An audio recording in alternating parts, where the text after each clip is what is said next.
কুড়িগ্রামের ফুলবাড়ী উপজেলার সদর ইউনিয়নের পশ্চিম পানিমাছ কুটি গ্রামে একটি কবর খননের সময় দুপাশের গায়ের মাটিতে আরবি হরফের মতো ছাপ বের হয়ে আসে। এ খবর ছড়িয়ে পড়ার সাথে সাথে ওই ছাপ দেখতে উৎসুক জনতার ঢল নামে। ভিড় সামলাতে শেষ পর্যন্ত কবরের পাশে মোতায়েন করা হয় পুলিশ। বৃহস্পতিবার সকালে এই ঘটনা ঘটে। আমি কিন্তু সবসময় কবর ঘুরি বেড়াই, যেখানে খবর হোক আমি যাই।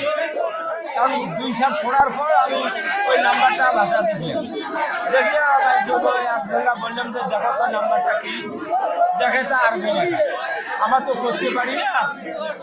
পরে ওই আবার খুঁজতেছি, দুই পাখে নাম্বার আবার ভাসি ভাসি উঠবে।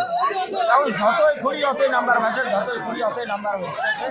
পানিমাছ কুটিতে এক ভাই ইন্তেকাল করেছেন।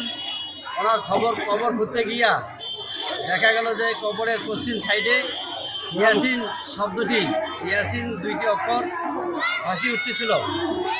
আমি এখানে এসেই নিজের চোখে দেখতেছি হাজার হাজার লোক দেখতেছে।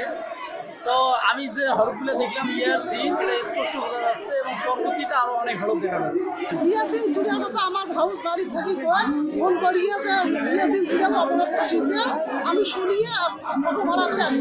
পশ্চিম পানিমাছ কুটি গ্রামের মৃত জব্বার আলীর পুত্র ইসমাইল হোসেন গতকাল বুধবার রাতে হৃদরোগে আক্রান্ত হয়ে ঢাকা মেডিকেল কলেজ হাসপাতালে ইন্তেকাল করেন। তার মরদেহ দাফন করার জন্য ওই কবর খনন করা হচ্ছিল। কবরের আকার যত বড় হতে থাকে আরবি হরফগুলো মুছে যাচ্ছিল না, বরং আরো স্পষ্ট হয়ে ওঠে। পরে দুপুর 2:15টার দিকে ইসমাইল হোসেনের মরদেহ ওই কবরে দাফন করা হয়। কবরের গায়ের এক পাশে আরবি হরফে বিসমিল্লাহ, ইয়াসিন ও অপর পাশে মিম হা মিম হরফের ছাপ রয়েছে বলে জানান এলাকাবাসী। সময় সংবাদ, কুড়িগ্রাম।